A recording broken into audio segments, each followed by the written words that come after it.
मित्रों नमस्कार, स्वागत है आपका अपने प्रिय कार्यक्रम के अंतर्गत। मैं आचार्य अनिल वत्स। 1 अप्रैल 2021 और हम बात करेंगे आज मकर राशि की। जी हां, जिसे कैप्रिकॉर्न भी कहते हैं। पृथ्वी तत्व की ये राशि, जिसके स्वामी सूर्य पुत्र शनिदेव हैं, उत्तराखाड़ा, श्रवण और धनिष्ठा 3 नक्षत्रों के विशिष्ट प्रभावों से एक विशेष प्रकार का मनुष्य जैसे जैसे कर्म करता है, वैसे वैसे उसके सत्कर्म अच्छे हैं या बुरे हैं, वो नक्षत्रों के पास सुरक्षित होते हैं। और जन्म के समय चंद्रमा जब इन्हीं नक्षत्रों के ऊपर संचरित करता है तो वही उस व्यक्ति की जन्म राशि बन जाती है। उत्तराखाड़ा नक्षत्र, इसके स्वामी सूर्य, इसके 3 चरण हैं, यानी सूर्य का प्रभाव इनके ऊपर विशिष्ट रूप से आता है और सूर्य इनके अष्टमेश होते हैं। जब मकर राशि बनती है तो सूर्य अष्टम भाव के स्वामी बनते हैं। रिसर्च के, ज्ञान के, अध्ययन मनन के, तपस्या के ये आचार्य होते हैं। श्रवण नक्षत्र, जिसके 4 चरण होते हैं, श्रवण इनके सप्तम भाव का स्वामी बनता है। दशम से दशम होने के कारण जीवन के अंदर निरंतरता और प्रवाह और प्रसार की सूचना देता हुआ ये नक्षत्र। और धनिष्ठा नक्षत्र के 2 चरण हैं जो इनके चतुर्थेश हैं और इनके आयुष भी हैं, यानी इनके सुखों के भी कारक हैं और आय के, इनकम के भी अधिपति बनते हैं, जिनके स्वामी होते हैं मंगल। सूर्य चंद्र मंगल के प्रभाव लिए हुए ये राशि। और जैसा कि आप जानते हैं, मकर राशि में ही इस वक्त पंचग्रही योग भी चल रहा है, यानी गुरु नीच के शनि के साथ गुरु को नीचता भंग मिला हुआ है।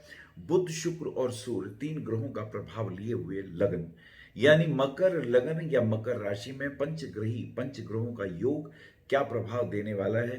मंगल जो है स्वराशि के हैं, क्या प्रभाव होगा आइए देखते हैं। पहली, दूसरी, तीसरी तरीके की स्थितियों को देखते हैं। पहली तरीके अगर हम इस स्थिति को देखते हैं तो ये आय पक्ष के पॉइंट ऑफ व्यू से कुछ पॉजिटिव, प्रॉपर्टी के दृष्टिकोण से, और यदि आप पुलिस में या मिलिट्री में हैं या इलेक्ट्रॉनिक का कोई काम है या भूमि संबंधी कोई कार्य है तो उसमें लाभ होने की संभावनाएं दिखाई देती हैं। 2, 3, 4 और मंगल मृगशिरा नक्षत्र में 2 तारीख को प्रवेश कर जाता है। शुभ कार्यों में, मांगलिक कार्यों में कहीं धन का व्यय भी हो, खर्च भी हो, गुरु से मिलन हो या आध्यात्मिक दृष्टिकोण से कहीं सत्संग का लाभ भी हो, ऐसा योग दिखाई देता है। 3, 4, 5, 4 को शीतला अष्टमी व्रत भी है। यह व्रत रखने से रक्त संबंधी विकार भी दूर होते हैं, शीतलता की भी प्राप्ति होती है। 5, 6, 7, 5 तारीख की स्थिति गुरु का कुंभ राशि में प्रवेश, तो इसी के साथ साथ गुरु जब कुंभ में प्रवेश करते हैं तो ये एक बड़ा महत्वपूर्ण सूचक है इस बात का कि कुंभ पर्व का आशीर्वाद लेने का समय आ गया है। और 5 तारीख की स्थिति मन अच्छा रहेगा, प्रफुल्लित रहेगा, लेकिन कोई निर्णय नहीं ले पाएंगे। ऐसे में 1-2 दिन थोड़े सा विचार करें और खास करके पेट्रोलियम प्रोडक्ट से रिलेटेड कार्यों में, लोहे के या कप या चमड़े के उद्योग में या भूमि संबंधी क्रय विक्रय के दृष्टिकोण से ये समय अनुकूलता की ओर। 6, 7, 8, 7 को पाप मोचनी एकादशी व्रत है और 7 तारीख की स्थिति आर्थिक दृष्टिकोण से अपनी मेहनत से ही धन उपार्जन है। कोई काम नहीं करता है, अपना ही मेहनत, आत्मनिर्भरता ही सूत्र है जीवन में तरक्की करने का। तो ये एक महत्वपूर्ण बात आपके लिए। 8, 9, 10, 9 को प्रदोष व्रत, भगवान शिव का ध्यान करते हुए रुद्राभिषेक कर सकते हैं। 9 तारीख की स्थिति मित्रों का, भाइयों का सहयोग, उनके साथ मिलन, कोई विशेष मांगलिक कार्य संपन्न होने की स्थिति भी दिखाई देती है। 10, 11, 12, 10 को शुक्र का मेष राशि में प्रवेश हो जाता है। शुक्र आपके पंचमेश और दशमेश होकर योग कारक प्लैनेट है। जब ये मेष राशि में प्रवेश करते हैं तो ऑफिस संबंधी कार्यों में कुछ नवीनताएं, कुछ परिवर्तन, और इसी के साथ साथ वाहन खरीदने का भी योग बनता है। कुछ नया घर में कुछ परिवर्तन करने की अगर स्थिति महसूस करें तो वो भी कर सकते हैं। Jewellery, designing, paintings, exhibition, singing के कार्यों में पॉजिटिव रिजल्ट मिलने की उम्मीद आगे दिखाई देती है। 11, 12, 13, 12 को चैत्र मास की सोमवती अमावस्या, अमावस्या को कुछ ना कुछ दान करिए, पितरों को जलांजलि दीजिए, विशेष उनके आशीर्वाद आपको मिलने के ये योग बन जाते हैं।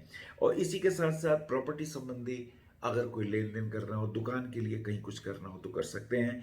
खेल के जगत में फायदा होगा, पुलिस या मिलिट्री के कार्यों में फायदा, राजनीतिक जीवन में विशेष लाभ की संभावनाएं बन रही हैं। 13, 14, 15, 13 को नवरात्र प्रारंभ, संवत 2078 संवत्सर, राक्षस संवत्सर प्रारंभ। तो ये ध्यान रखना होगा, कुटिल और धूर्त लोगों की बन आएगी, ऐसे में आपको समझदारी दिखानी होगी। पृथ्वीराज की तरह बार बार 17 बार गौरी को माफ करने की जरूरत नहीं है। जो आपके घर के, जो आपके परिवार के, जो आपके देश के हितैषी नहीं है, उनसे कोई मित्रता करने से लाभ नहीं है। पृथ्वीराज ने भी 17 बार माफ किया था और अंत में बुरी तरह मृत्यु को प्राप्त हुए थे। मोहम्मद गौरी ने बदले लिए थे। तो ध्यान रखिए, कुटिल लोगों के साथ कोई भी रियायत करने की जरूरत नहीं है, नहीं तो फिर परिणाम बुरा आता है। इन बातों का ध्यान रखना होगा। और इसी के साथ साथ 13 तारीख को नवरात्र प्रारंभ। नवरात्र में देवी मां की पूजा, नवरात्रों का पूजन, और नवरात्र पूजन के अंदर दुर्गा सप्तशती का पाठ, देव्या अर्गला कीलकम का पाठ करें। ये बहुत सुंदर उपयोगिता रहेगी। इसके अंदर अभ्यंग स्नान और ज्वार बीजना, कुंभ स्थापन और प्रतिमा पूजन, ये 4 अंग महत्वपूर्ण होते हैं, ये आप करें। 14 तारीख को कुंभ पर्व, हरिद्वार में शाही स्नान भी है और ये स्थिति अनुकूलता की ओर, बच्चों के साथ, परिवार के साथ घूमने फिरने के, स्नान करने के योग, ये पुण्य अर्जित आप कर सकते हैं। 15 को श्री मत्स्य जयंती, भगवान विष्णु के इस प्रथम अवतार को प्रणाम करते हुए 16 तारीख को बुध का मेष राशि में प्रवेश। जब बुध मेष राशि में प्रवेश करते हैं तो भाग्य साथ देता है, कहीं से धन प्राप्ति के योग बन जाते हैं।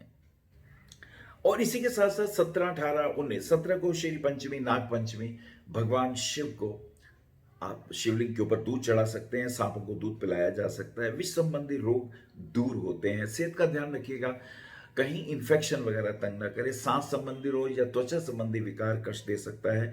शेयर मार्केट में भी रुपया न लगाएं 1-2 दिन, उसमें हानि होने की संभावनाएं ज्यादा दिखाई देती हैं। 18, 19, 20, 18 को शुक्र पश्चिम में उदय हो जाता है। ये आप अच्छा समय आ गया। शुक्र जब उदय होगा, भाग्य भी साथ देगा। जो मेहनत करेंगे उसके रिजल्ट पॉजिटिव आएंगे।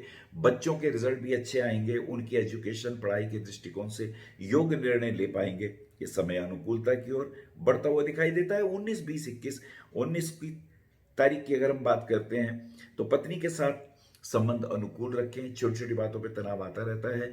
अब ब्लड संबंधी इन्फेक्शन हो तो उसका जरूर ध्यान रखिएगा। इमोशनल होकर कोई निर्णय मत लीजिएगा। 20, 21, 22, 20 और 21 तारीख को, 20 को दुर्गा अष्टमी है और 21 को नवमी है।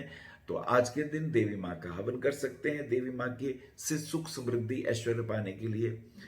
और 8 कन्याओं को, उनको पूजन किया जा सकता है देवी माँ का रूप स्वीकार करते हुए। और 22 तारीख की अगर हम स्थिति देखें तो ये समय कुछ ठीक नहीं। देश विदेश की यात्राओं का, कोई दूर यात्रा का योग बनता है। ऑफिस के कार्यों में अधिकारी के साथ छोटी छोटी बातों पे मनमुटाव के चांसेस बनते हैं। पिता के स्वास्थ्य का ध्यान रखिएगा। 23, 24, 25, 23 को कामदा एकादशी व्रत है और 24 तारीख की स्थिति अनुकूल। ये समय शुभ है। अब शेयर मार्केट में रुपया लगा सकते हैं, कमोडिटी क्षेत्र में भी। धन उपार्जन की स्थिति में अगर आप सीए हैं, अकाउंट के क्षेत्र में है तो लाभ होने की संभावनाएं बनती हैं। इसी के साथ साथ फिल्म उद्योग के में और लेखन कार्यों के अंदर और कहीं प्राइज वगैरह, इनाम या कहीं आपके सत्कार की बात हो तो ये समय अनुकूलता की ओर दिखाई देता है। 25, 26, 27, 25 को अनंत त्रयोदशी व्रत, श्री महावीर जयंती, उनको प्रणाम करते हुए 26 तारीख को सत्यनारायण व्रत भी है। ऑफिस के कार्यों में अनुकूलता है कि किसी महिला मित्र का सहयोग भी प्राप्त होगा।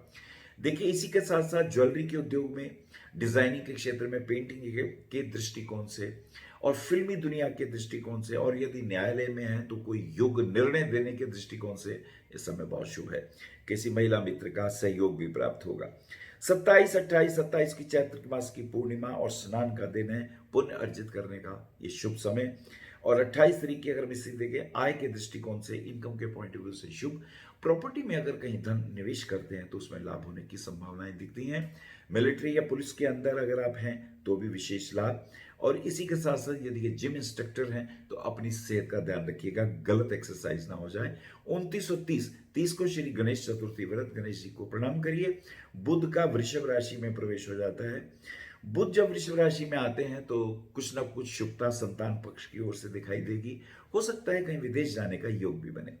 मकर राशि वालों को पन्ना रत्न 6 सवा 6 रत्ती का छोटी उंगली में पहनना चाहिए और ओपल रत्न कम से कम 7.5 से 8 या 9 कैरेट का लेकर उसकी अंगूठी आप इंडेक्स फिंगर में पहन सकते हैं, इंडेक्स फिंगर में पहन सकते हैं और गले में भी पहन सकते हैं। इसी के साथ साथ भगवान शिव का ध्यान करिए, अरिष्ट अनिष्ट दूर होंगे। नमस्कार। आप आचार्य श्री अनिल वत्स जी के आध्यात्मिक प्रवचन, ध्यान व ज्योतिष संबंधी मासिक राशिफल फेसबुक, यूट्यूब, www.astroanilvats.com पर भी देख सकते हैं। For appointment, भविष्य कथन, Monday to Saturday, 11 a.m. to 6 p.m. BE 279, Street number 6, Harinagar, New Delhi 110064. Phone number 98917 39999, 98181 89993, 981 088 7002, 886 000 6030. Website www.bhavishyakathan.com. Acharya Anil Vats @gmail.com.